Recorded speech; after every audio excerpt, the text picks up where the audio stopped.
निर्मलभासितलिङ्गम् निर्मलभासितशोभितलिङ्गम् जन्मज दुःखविनाशकलिङ्गम् तत्प्रणमामि सदा शिवलिङ्गम् देवमुनिप्रवरार्चितलिङ्गम् कामदहनकरुणाकरलिङ्गम् रावणदर्पविनाशकलिङ्गम् तत्प्रणमामि सदा शिवलिङ्गम् सर्वसुगन्धसुलेपितलिङ्गम् बुद्धिविवर्धनकारणलिङ्गम् सिद्धसुरासुरवन्दितलिङ्गम् तत्प्रणमामि सदा शिवलिङ्गम्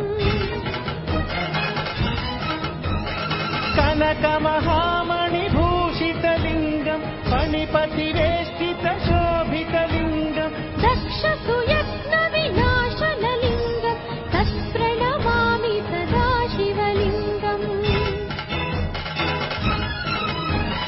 कुङ्कुमचन्दनलेपितलिङ्गम् पङ्कजहारसुशोभितलिङ्गम्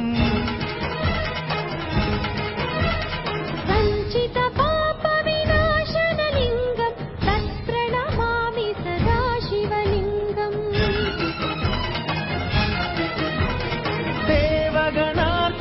देवगणार्चितसेवितलिङ्गम् भावैर्भक्तिभिरेव च लिङ्गम् दिनकरकोटिप्रभाकरलिङ्गम् तत्प्रणमामि सदा शिवलिङ्गम् अष्टदलोपरिवेष्टितलिङ्गम् सर्वसमुद्भवकारणलिङ्गम्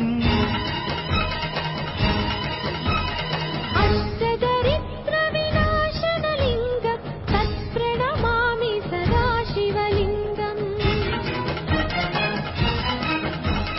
सुरगुरुसुरवरपूजितलिङ्गम् सुरवनपुष्पसदार्चितलिङ्गम् परमपदपरमात्मकलिङ्गम् तत्प्रणमामि सदा शिवलिङ्गम् लिङ्गाष्टकमिदम् पुण्यम् यः पठेच्छिव सन्निधौ शिवलोकमवाप्नोति शिवेन सह मोदति।